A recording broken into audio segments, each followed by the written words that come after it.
എനിക്ക് നേരിട്ട് അനുഭവമുള്ള അദ്ദേഹത്തിൻ്റെ ഒരു ഇൻ്റർവ്യൂ ഒരൊറ്റ ഇൻ്റർവ്യൂ ഞാൻ ചെയ്തിട്ടുള്ളൂ. അതിലെനിക്ക് വ്യക്തിപരമായിട്ടൊരു അനുഭവം പറയാനുള്ളത് ഈ ഉദയനാടുതാര സിനിമ ഇറങ്ങിയ ശേഷമാണ്. ഉദയനാടുതാരൻ തന്നെ സിനിമയിലെ ഇത്തരം താരജാടകളെയൊക്കെ വലിച്ചു കീറി പലരും പറയുന്നത്, സിനിമയുടെ അടുത്ത് പ്രവർത്തിച്ച് പലരും പിന്നീട് പറഞ്ഞിട്ടുണ്ട് മോഹൻലാലിന് തന്നെ ഇത് ഇങ്ങനെയാണ് വരിക എന്ന് യഥാർത്ഥത്തിൽ അറിഞ്ഞുകൂടായിരുന്നു എന്നാണ് പറയുന്നത്. അപ്പോൾ അതുകൊണ്ട് തന്നെ എൻ്റെ രണ്ടാം ഭാഗമായിട്ട് സരോജ് കുമാർ വരുമ്പോൾ സംവിധാനം ചെയ്യാനും ഇത് സഹകരിക്കാൻ തന്നെ സിനിമാക്കാരെ ആരെയും കിട്ടാത്തൊരവസ്ഥയുണ്ടായിരുന്നു. അപ്പോൾ അതുകൊണ്ട് പുതിയൊരു സംവിധായകനാണെന്ന് അത് ചെയ്തത്.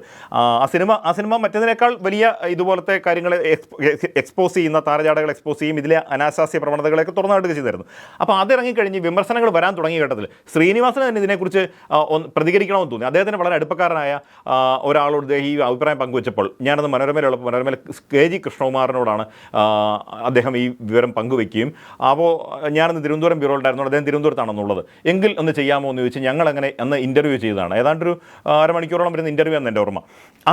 അതിലാണ് അദ്ദേഹം പറയുന്നത് ഈ സിനിമയിലെ ഈ ഇത്തരം വിമർശനത്തിന് മറുപടിയായിട്ട് മേജർ രവി എന്നെന്തോ പറഞ്ഞിരുന്നു. അപ്പോൾ അതിനെക്കുറിച്ചൊരു ചോദ്യം ചോദിച്ചപ്പോൾ അദ്ദേഹത്തിൻ്റെ പ്രതികരണം, ഞാനിരുന്ന് മേജർ രവി അങ്ങനെ പറഞ്ഞില്ലെങ്കിലേ അത് ചെയ്യിക്കാനുള്ളൂ, അങ്ങനെ പറഞ്ഞില്ലെങ്കിൽ അയാളെ ഞാൻ മൈനർ രവി എന്ന് വിളിക്കുമെന്ന് പറഞ്ഞു. അത് പിന്നീട് വളരെ ചർച്ചയായ ഒരു പ്രതികരണമാണത്. പിന്നീട് പലപ്പോഴും മേജർ രവിയെ മൈനർ രവി എന്ന് വിളിക്കുന്ന ആളുകളെ നമ്മൾ കണ്ടിട്ടുണ്ട്. പക്ഷേ ശ്രീനിവാസനാണ് അത് ആദ്യം എൻ്റെ മുമ്പിലാണ് അത് സംസാരിച്ചെന്നുള്ളതാണ് എനിക്ക് ഇന്നത്തെ ദിവസം ഞാൻ ഏറ്റവും ഓർത്തൊരു കാര്യം. അതിനുശേഷം അദ്ദേഹത്തിന് അതിനുശേഷം ഇതിങ്ങനെ പറയുമ്പോൾ വീണ്ടും വിമർശനങ്ങളൊക്കെ ഉണ്ടാകുന്നുണ്ട്, അദ്ദേഹത്തിന് ആശങ്ക ഉണ്ടാകുന്നുണ്ടോ എന്നൊക്കെ പിന്നീട് ഞങ്ങൾ നിരന്തരം പലപ്പോഴും കോൺടാക്റ്റ് ഉണ്ടായിരുന്നു. അദ്ദേഹത്തിന് അത് ഒരു കുഴപ്പമില്ല, പറയേണ്ടതായിരുന്നു എന്ന് പറഞ്ഞതിന് ഒരു വേണ്ടിയിരുന്നില്ല എന്നൊരു ചിന്ത അദ്ദേഹത്തിന് ഒരിക്കലും ഉണ്ടായിട്ടില്ല. പിന്നീട് ആ സ്നേഹം വെച്ച് തന്നെ പിന്നീട് പലപ്പോഴും ഞങ്ങൾ പല കാര്യങ്ങൾ കമ്മ്യൂണിക്കേറ്റ് ചെയ്യും ഒക്കെ ചെയ്തിട്ടുണ്ട്.